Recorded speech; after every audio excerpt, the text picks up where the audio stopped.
আবারও হাজির হয়ে গেছি একটা সাজানো গোছানো সুন্দর ভাতের থালি নিয়ে। এখানে আমি পোস্ত দিয়ে সুন্দর করে একটা আলু ভাজা করেছি। এই আলু ভাজাটা কিন্তু শুকনো শুকনো করে ভাতে মাখিয়ে খেতে ভীষণ ভালো লাগে।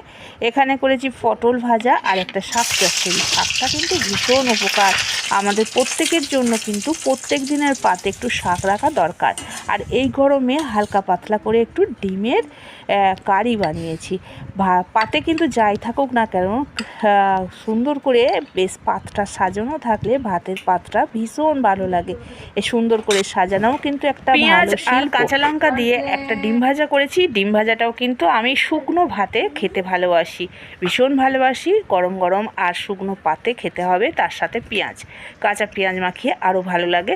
আর গাছের টাটকা আম, এই আমটা এত মিষ্টি, এত সুন্দর, রসগোল্লাকেও হার মানিয়ে দেবে। এই সাজানো গোছানো সুন্দর থালিটা আপনাদের কেমন লেগেছে একটা কমেন্ট করে জানাবেন।